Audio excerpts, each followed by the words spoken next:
internet. Oh, evening, internet. How we doing? Just me at the moment, but I've been assured that I've got some sexy guests coming tonight. Sexy guests. Oh, hello. How disappointing. Yeah, I mean, really. I don't think sex is the right word. Oh, we've got one that's disappeared. We've got one that's disappeared. Hey, there he is. Bless him. Nice to see you again, boys. Obviously, we can't see Darryl at the moment, but he's got dog trouble. Oh, so how are we doing, boys? Are we all good? Had a good reefing week? All good, my side. Good.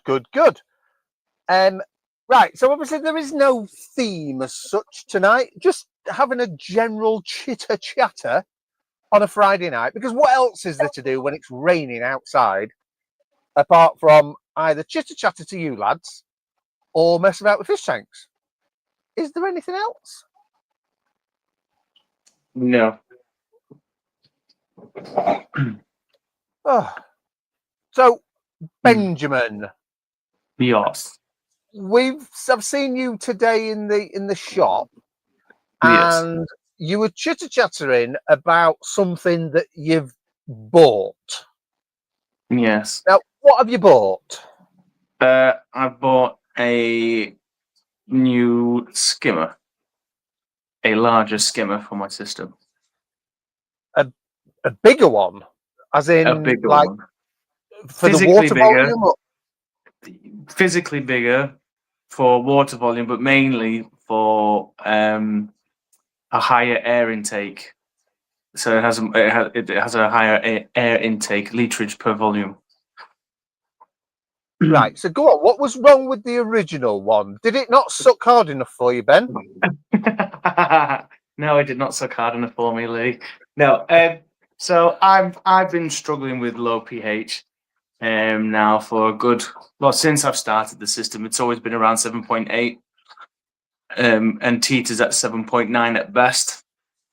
So I started doing lots of research reference to pH and whatnot. So I went to the pH Plus Reefs Elements, which has brought me up to around about 8, maybe between 7.9, the mid 7.9s to 8, which is obviously better for the coral growth.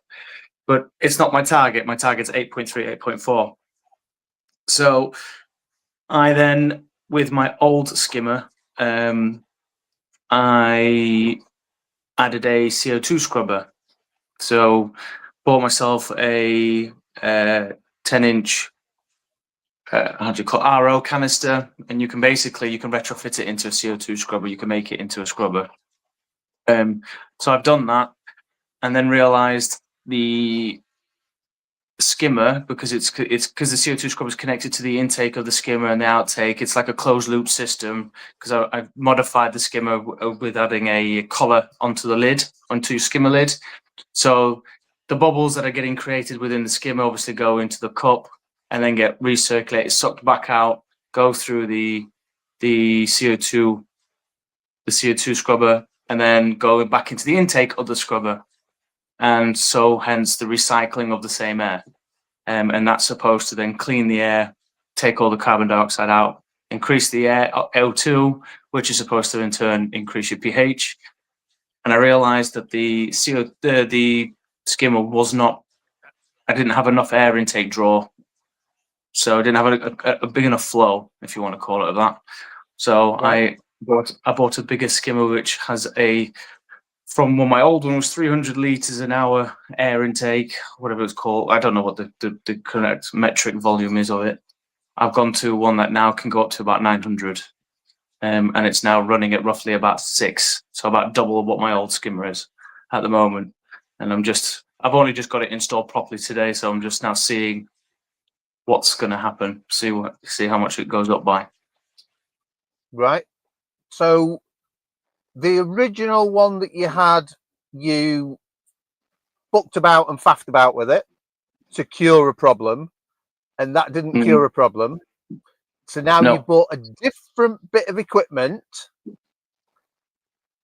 and you're gonna fucking fart about with that one.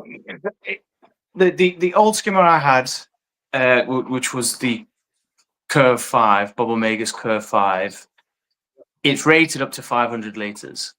I mean, my system is 500 litres, so it was at its top end anyway. Yeah, Looking at the actual information manuals and whatnot reference to it, my system is moderate, well, I'd say medium to moderately stocked with fish. So already that puts a lot of pressure on the skimmer as is anyway. So I've now gone realizing those issues, as well as obviously what I'm trying to do with my pH. I've moved up to a skimmer that can handle up to 800 litres. And so for what the system is now, it only needs to run at its normal speed, which should provide enough skim anyway and air intake for the CO2 scrubber. I mean, I've already noticed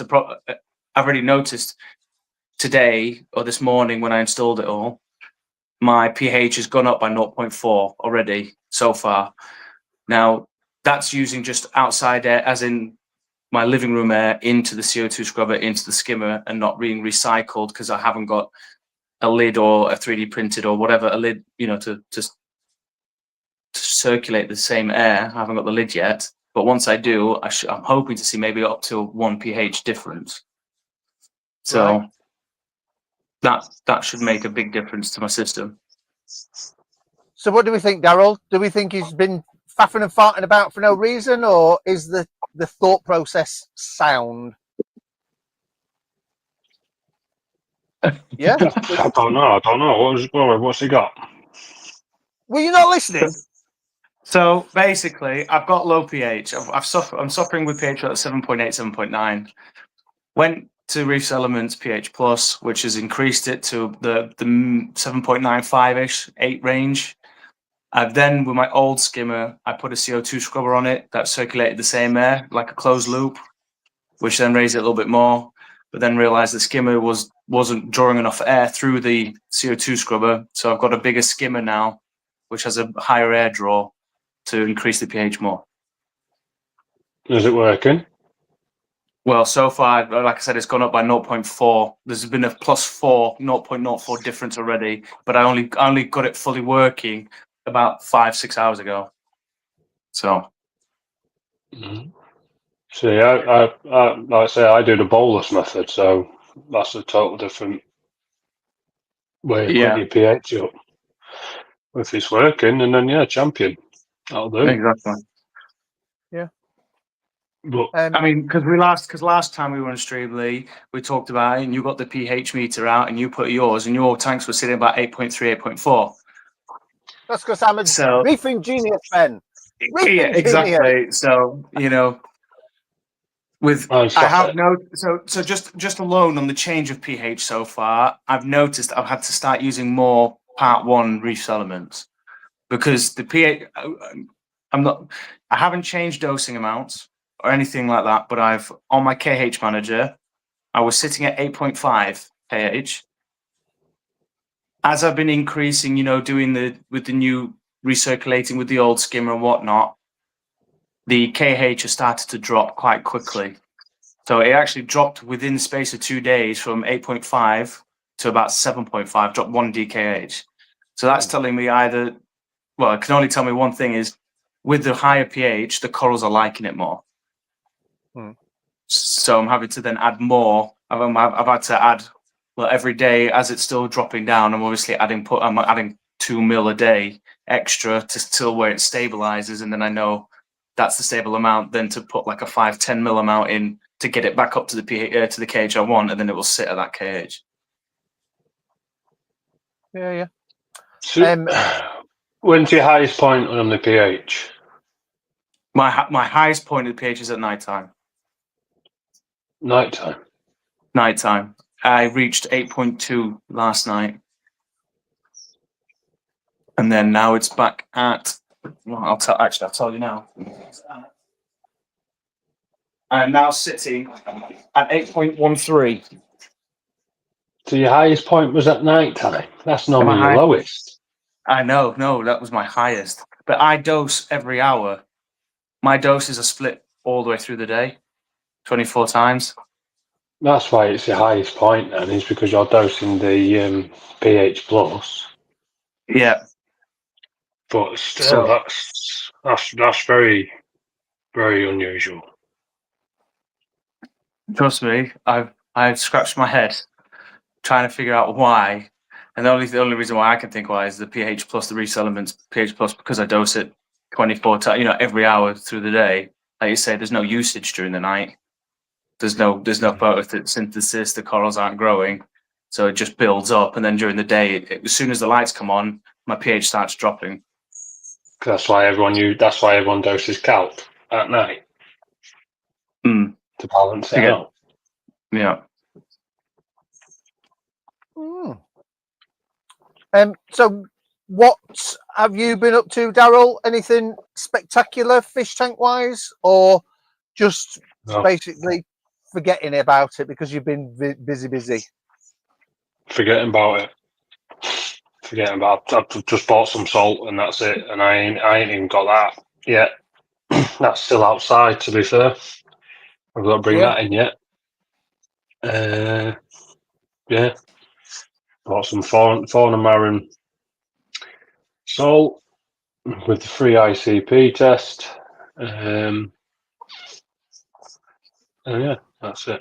That is it. Well, I've cleaned my glass. Cleaned my glass today. Yeah. Well, that's more than me. Yeah, that's more than me. So do we think that obviously the weather makes a difference in people's because to be honest with you, I'm like, it's now getting dark and miserable, and sitting in front of fish tanks, it's a nice thing to do, but then obviously you've got other different bits of life, and then you've got, obviously we're looking forward to Christmas and things like that, and I know Ben's doing loads of overtime, Daryl's doing loads of overtime, but the unfortunate thing is, Daryl, that obviously we're doing overtime for like family reasons and things like that. I mean, not that Ben's not doing it for family reasons, but what's the main reason that you're doing your overtime for, Ben? Get rid of these 4 lights and get a Straton Flex. Oh, that's why I'm doing my overtime. That's my Christmas present. Well, I'm trying to save up to myself. Christmas present to yourself? Yeah. Like it. I know. It'd be nice to see, though, won't it? That'd be the thing. It'd be nice to see. Be nice. I thought we were getting one in the shop. As soon as they're available, apparently they're coming in the shop. Apparently, but you never know. Oh, could happen. Be nice to see it in the shop. Obviously, while you've been away, Daryl, you've put on the group chat that you've been throwing my corals away. Still in there at the moment. I haven't been there. I ain't done that. I have done jack shit. Absolutely jack shit. I've tested it. I need to put it in the bin. I need to throw it in the bin. It's doing my nutting. Is this the monster? No, the bird's nest. The weed. the weed. Right. So how long have you actually had that in your tank now? I don't know. A year, if that. Yeah, I'm going to say it was probably the beginning of this year, March, April time, something like that, I'd have thought. Yeah, so not far off a year. It's about, what would I say, about a foot and a bit across. Yeah. Whoa. It does grow really well. It's a frigging weed. I'd rather have pulsing xenia.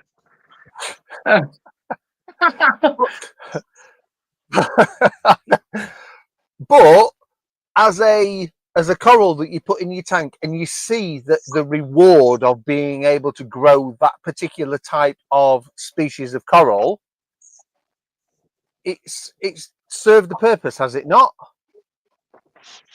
I knew I could grow SPS anyway because I was growing Monty before that, but it was just one of them corals with another stick. So I thought, oh, I'll give it a go, chuck it in.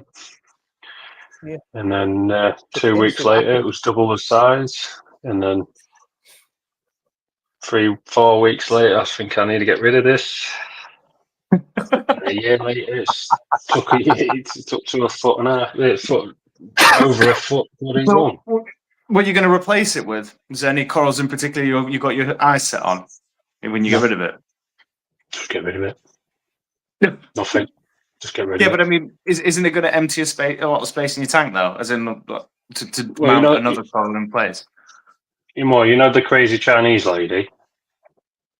You know her corals? Yeah. I still haven't put that up on that. Yeah, that's still in the sandbed. Ooh. Oh. So that could go there. Is it happy on the sandbed? No, it's not dead. Right, It's not white. Fair enough. It's not brown. Not dead. It's not white. It's still red. Specks of green in it. Seems happy enough.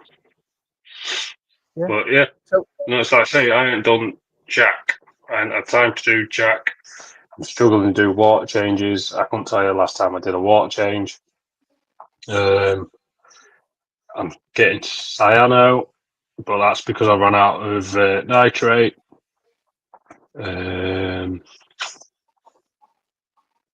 did you get the nitrate from the shop? Did you get the nitrate from the shop? Yeah, got the nitrate. Thank you. Yeah. Yeah. Like I say, I ran out of salt. So when I did have the attitude to do a water change, went to go mix one up, and then realised I had no salt, so I had to order that. Oh dear. And then, yeah, and then my idea of getting a Stratton and everything turned into 4 legs and a frigging tail and peas on my carpet.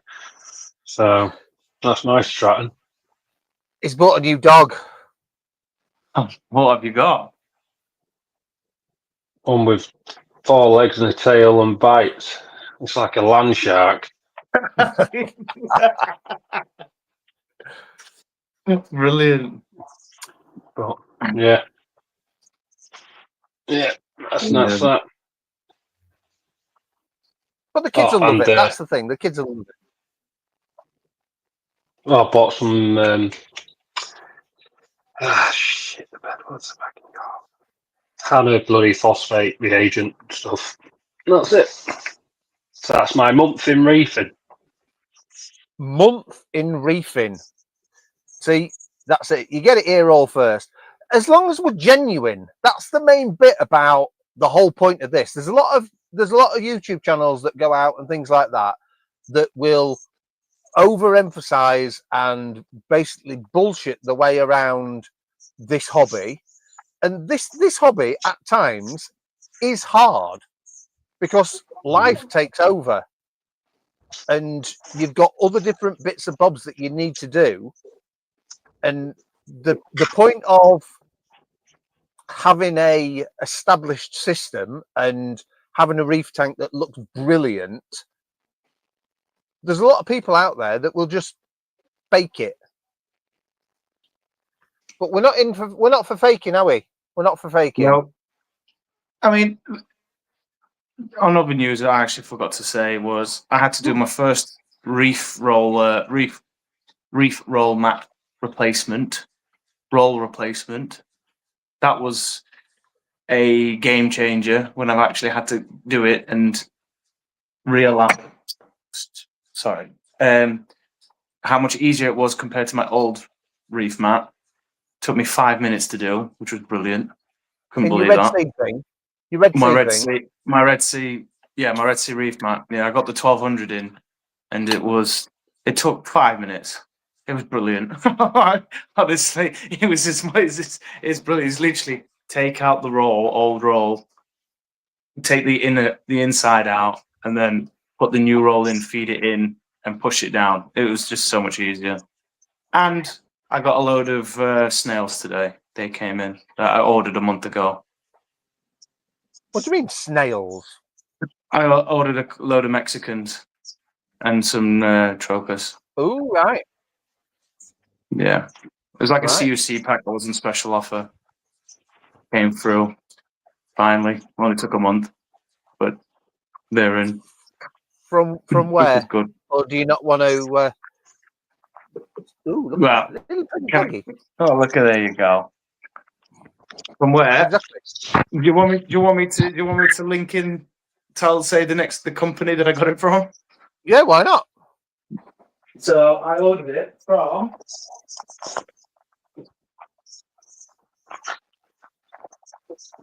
Marine Reefs. They're called a UK-based company. Marine Reefs. Ooh, right. Marine Reefs.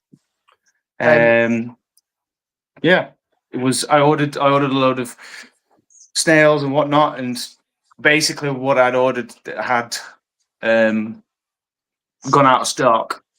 The Mexican turbo snails being the ones that went out of stock, and yeah, I mean the owner messaged me, kept me constantly up to date, saying, "Look, they'll be in this date. I'll get you them here," and he just constantly kept me up to date. It was good. I mean, I don't mind waiting. I know some people, obviously, when you order something, you want it straight away. And he did say, "I haven't got this item. Do you want to replace it with something else? If not, I can give you your money back. Or are you willing to wait?" And I said, "I'm willing to wait." So, Right. you know, it was But good. does that not take all the fun out of the hobby?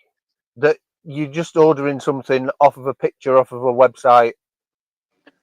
Surely the whole point of the experience of going to a fish shop and interacting with the moneymaker, and Yes.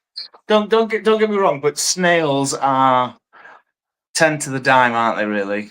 Do you know what I mean? It's not like there's a special looking snail. I mean, if it was say for a nice fish or like certain tangs or whatnot, I would be hesitant to buy online. You know, really expensive, beautiful fish, I'd be really hesitant. I would want to see what you're buying, and if you are inclined, I mean, don't get me wrong, I have bought fish online from suppliers and whatnot, but I wouldn't do it from anyone that's not reputable or that hasn't got good reviews. It would be big reputable companies.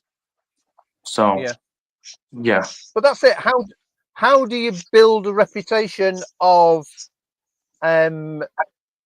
doing this sort of thing? Because obviously, I'm not sure whether you've noticed. I'm not sure whether you've noticed, Ben. But yeah, I know. But I mean, I'm talking about reviews.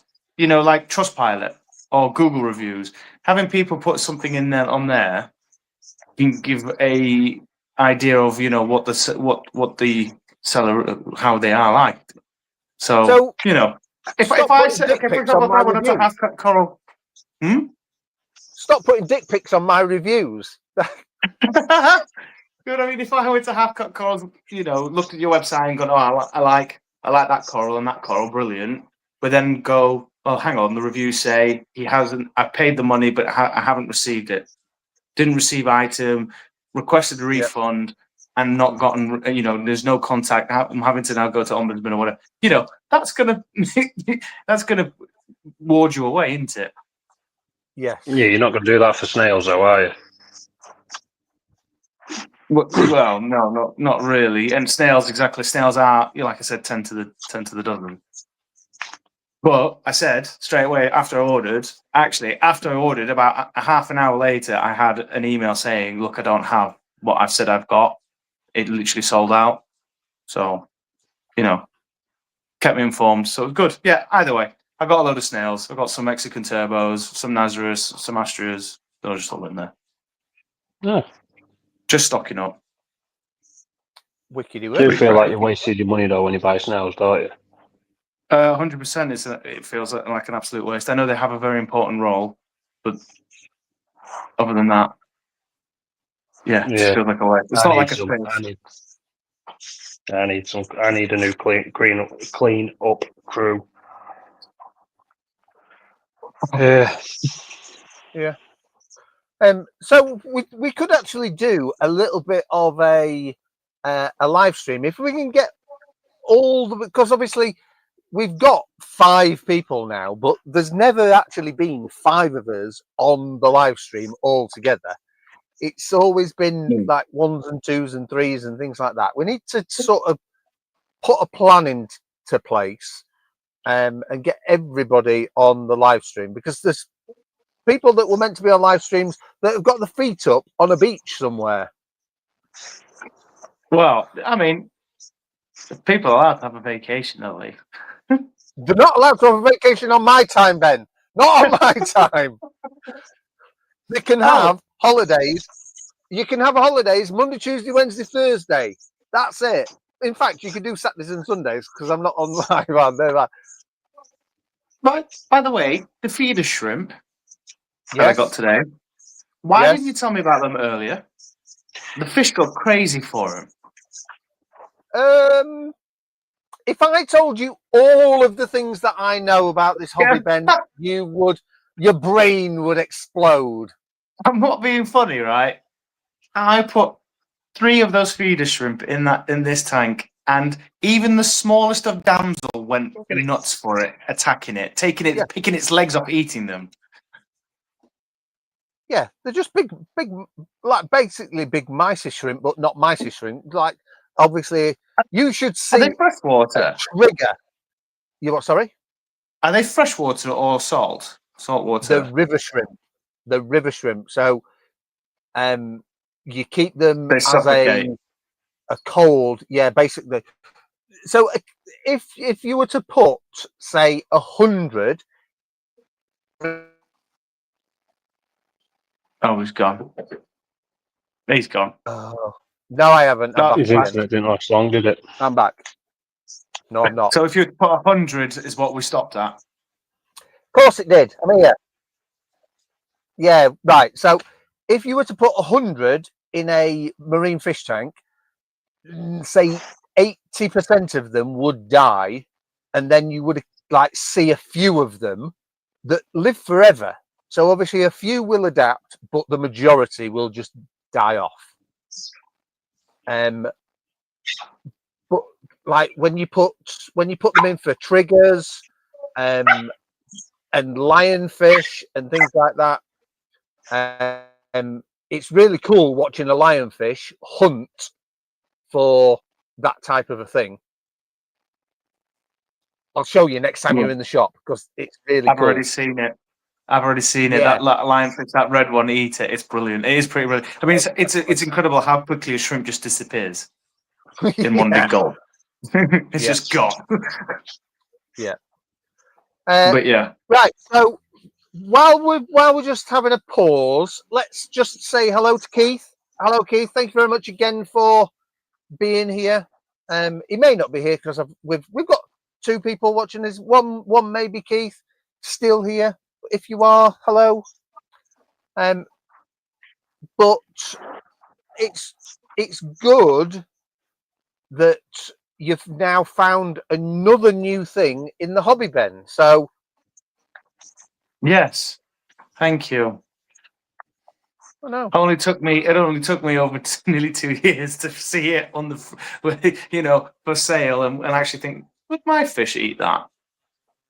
Yeah, they would. So are you still putting live copepods in your system, or are you finished with I did that? the other week. I put 6 packets in. Right. Because I need to. I do it like once a month. I'll buy 6 packs, from the shop, and just restock it because I know that the copper band does eat them, and also the UV sterilizer being on 24/7. I know for a fact it probably kills. It probably does kill quite a few of them when they go through it. Yep. So. Yeah. Yeah. Other than that, still do the live copepods every, like I said, once a month. I feed live brine every 2 days. I'll do 1 packet of live brine, and that's solely just for the copper band. And trying to get the copper band to feed on anything else is a nightmare. I mean, I got it from not wanting to eat to eating the worms, the black worms. Then Yep. getting the black worms with the brine shrimp live, mixing them together live, and then he picked a few and then thought actually I quite like them. But trying to get him now to eat live frozen brine I'm struggling with that fact. I'm having to. I think I'm having to do another couple more live brine with some melted frozen brine to try and get him to eat the frozen.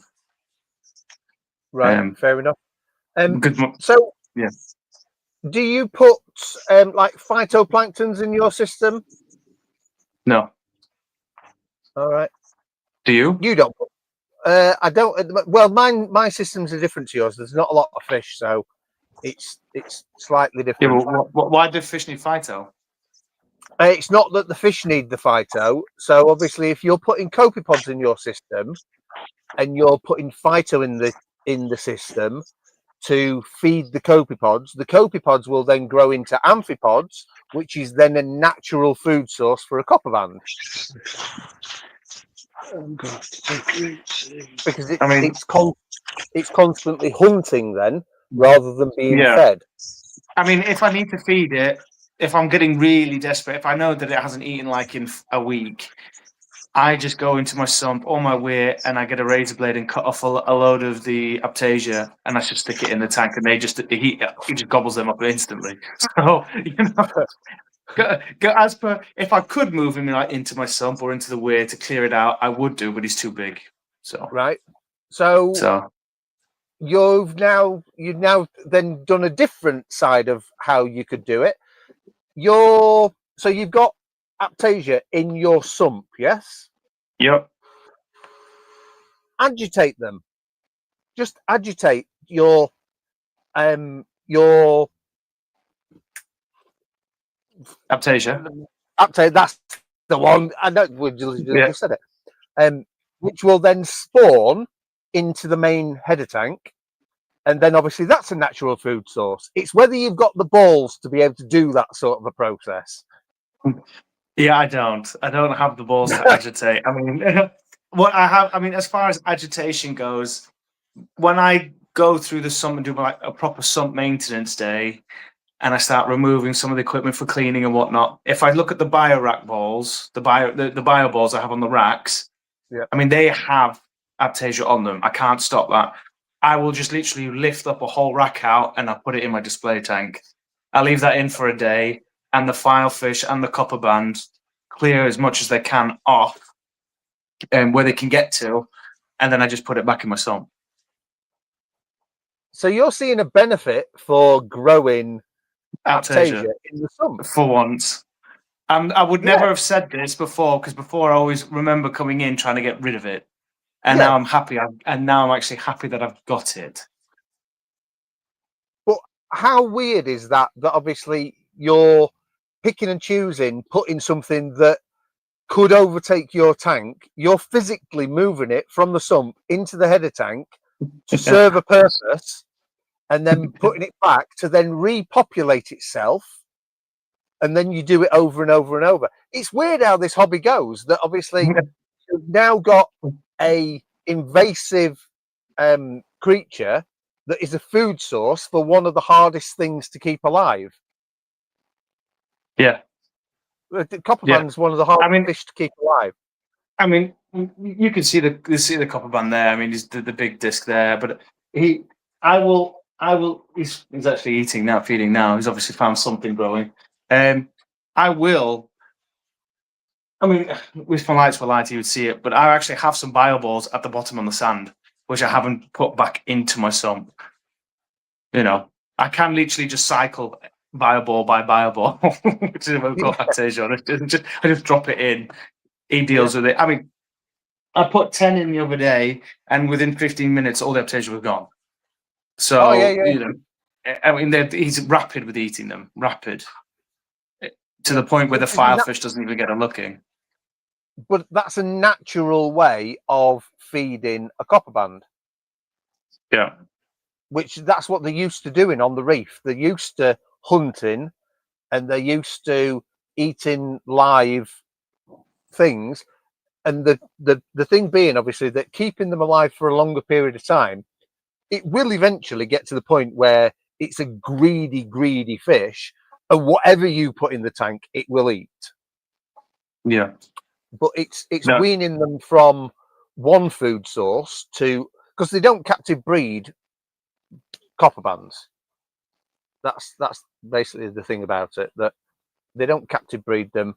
There's certain fish, obviously, that are now being captive bred and stuff like that, like the mandarins. That there's a lot of mandarins now that will take frozen brine shrimps and stuff like that because they're used to seeing it.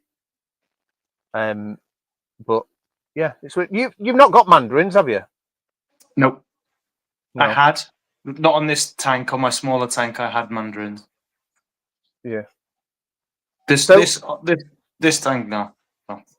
So obviously, that you've now moved to the big 5 foot system. Do you think it's harder to manage the 5 foot system to the smaller one that you had? Or because obviously Daryl's been very similar to you, that you both started off with a small practice tank, and then once you got an understanding of it, then went to a bigger tank. Is it more or less the same sort of stuff that you're doing, or is it harder or easier? It is easier, because when things go wrong, there are indicators. Before it gets to like the nuclear stage of something going wrong, there are indicators that it's starting. With the smaller tank, it was when something's going wrong, it happens really quickly. You haven't got a lot of time to react to it. Yeah, with this tank, I mean, say KH, you could test once a week. And because it's a bigger system, it takes longer for the KH to drop. On that smaller system, it would have dropped a hell of a lot quicker, to the point where the coral would start dying. Within that week, instead of the KH dropping, say, maybe 1 on here, it would have dropped 2 or 3 on the small tank, the 50 litre, or the 100 litre system or whatever. So no, I find it is easier. It's easier to spot things going wrong and to deal with it in course, and not make rash choices where you suddenly say dump a load of chemicals in to try and clear it. You can take your time recovering from something going wrong. Right. So I'm actually going to do a thing now of, I think this should be an actual proper topic for next week, a big tank versus a small tank, because you've all done, you two especially, you and the fridge and the ironing board, you've both done small tanks. It just keeps moving us and then buggering off. It's like, it's brilliant. You've both done small tanks and then gone to bigger fish systems, and then obviously gone crazy on equipment and all the different gubbins that go in the background. What do you mean crazy on equipment? What do you mean crazy on equipment? Normal. My equipment's all normal stuff. Of course it is. It's standard out of the box. Yeah, it comes with. Yeah.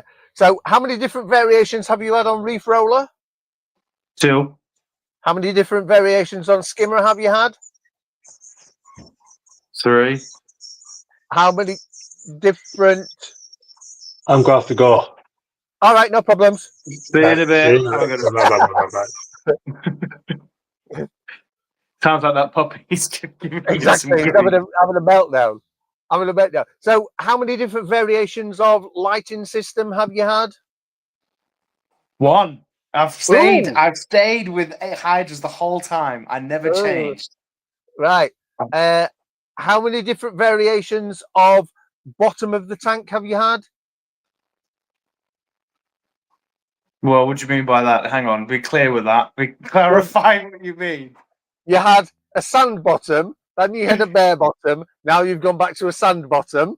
So that's what, 3 or 2? 3. Yeah, all right, fair enough. Yeah. How many different variations? 2 aquascapes. Yeah, exactly. Exactly.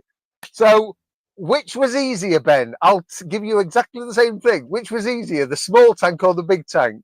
Because it seems to me that you've fucked about a lot with the big tank, whereas the little one, I didn't. Yeah, okay. You in that sense, yes, you're right. There's little one I didn't fuck about with too much with it, but when it did go wrong, I nearly had to do always like 100% water change on it, nearly.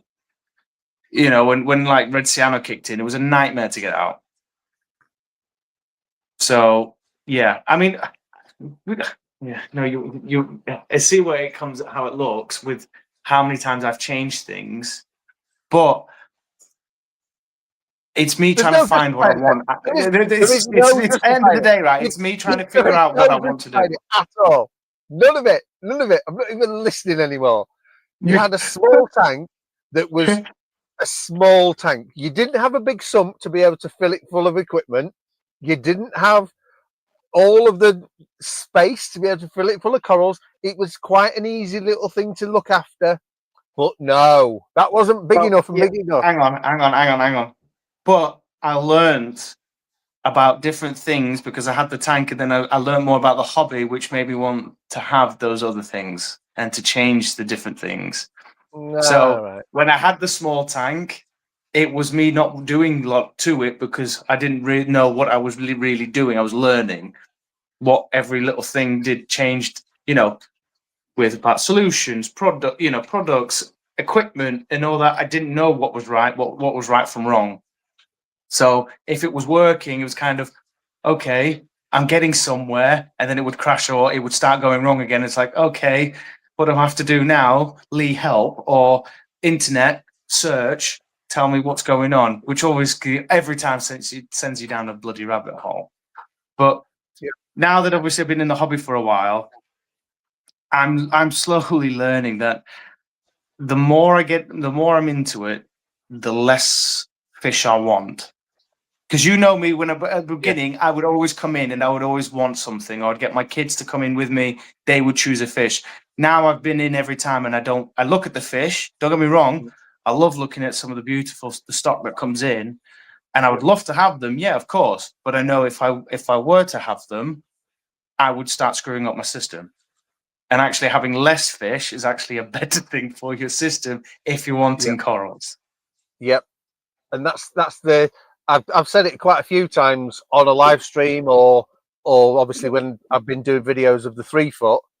If you can keep the fish down to a minimum, at least for the first proportion of your fish tank, you will succeed in the longer term. And you can always build your fish population. You literally have to do this hobby backwards to do it properly. That's right. That's right. Because if I had a choice now, I wouldn't have this tank. Ooh, what would you have? I would have more of a frag type system. Honestly, I would have maybe a smaller tank, as you say, like your home display, with some really nice fancy fish, some nice corals. It's simplistic, and then I would mainly have more, for me, than longer, not as deep tanks to have more corals with a couple of odd fish in it, like a copper band or just a utilitarian fish, a tang, to keep cleaning the tank out. Yeah. Because for me, when you see a fish, yes, it grows over time. You don't really notice the growing too much, but with corals, you notice changes quite quickly with a coral. You notice something's changed. I mean, when you properly look in your system, you see the changes with corals, and for me, there's a satisfaction in that you've managed to.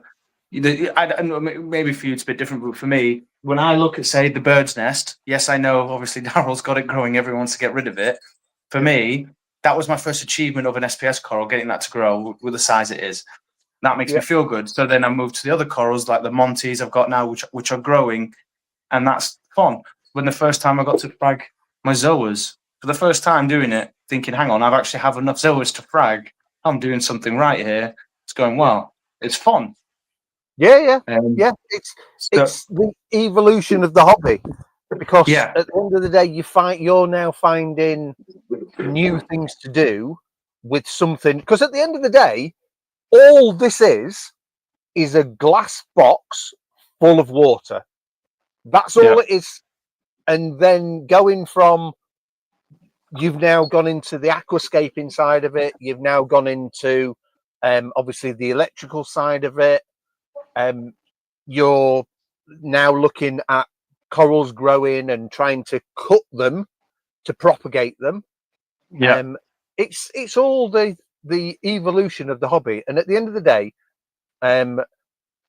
there's one particular person that may see this on recap, and I'm exactly the same as he is. I'm not going to name him, but obviously, everybody in the hobby wants everything to grow fast, up until the point where, as you've just said, Daryl's now got something that grows fast, and it's now he wants to replace that with something else to throw it away. We all have to go through the different stages of the hobby to be able to see the achievement of being able to grow something to start with. Being able to keep a copper band alive is a big star. But it's such a brilliant hobby. Such a brilliant hobby. There is so many things you can do in this hobby. I mean, if you just want, I mean, you can have a small water box or a little peninsula or whatever, and you can literally have just 2 seahorses in there. And then every 2 weeks, whatever, change 20% of your water. A 50-litre tank, and you can have 2 seahorses, and it's beautiful. You have little rocks and whatnot. Like you say, some softies in there with the basic light that comes with those small tanks, and you're good to go. I mean, you can grow. I know a colleague of mine who's got a small 50-litre. I think it's a little TMC tank, and with the light that comes with it, the V2 light, and he's growing zoas. He's growing loads of little LPS are fine, even an enemy. Yeah. And he's got 2 clowns, and a little really small goby, like that goby that was used to be in the shop. That really small one. It was like it's the size of like a fingernail. It's so small. Right. But that's growing fine. And he just has that on his kitchen top, I think. So just every day, have a look, put a couple of pellets in for the fish, and then enjoy the rest of your day. And it's something nice to look at. To the extent of what we, some of us, you go big, and you think bigger is better, and sometimes bigger isn't always better, because it does mean sometimes a lot more work. Well, it all depends who you talk to. My wife's always appreciative. Fair enough. I mean, for example, do you make your own RO? Yes. See, I have to go get it. Yes, so that's because you're not on the game changer of making your own RO. I've got my own RO kit. I can make my own RO, but I'm on a water meter. See, that's where you bought the wrong house, Ben. So yeah, exactly. So I obviously have to go get it. So that's I think if we're going to talk about big tanks versus small, that's going to be one of the topics then, was reference to water changes and whatnot. Yeah. But in the grand scheme of things, a water meter in a house shouldn't make a difference really to 200 litres of RO water every month. Well, that makes it more expensive, doesn't it? Your bill. My bill. Yeah, but how much is 200 litres of water coming out of the tap? Not a lot. No, true. But when you're trying to create 200 litres of RO, you're technically going through about 400, 500 litres of water, aren't you? Yes, but again, how much is 500 litres of water? If you actually look at how much a cubic metre of water is on your water bill, it's not a great deal. No, it's not a great deal. No, you are right. So, but again, obviously, we'll talk about that on our next topic about big tank, small, and RO and whatnot, and how I get my RO and what I do for that. Because again, that's everyone's different in that sense. But yeah, I mean, look, that's what I would do. I would probably go small, as in not as tall, shorter height, maybe a bit wider and longer. And do you know what I also find? Looking inside a tank is brilliant. Don't get me wrong, I love that. I also actually quite like, today I'll stand on the chair and look top down, and you get sometimes a really good view of what the corals are doing.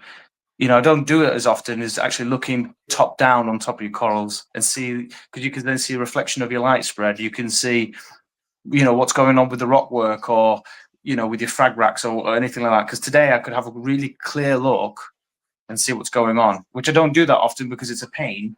Obviously, standing on a chair is not ideal. That's because you're short, then. I don't have that problem.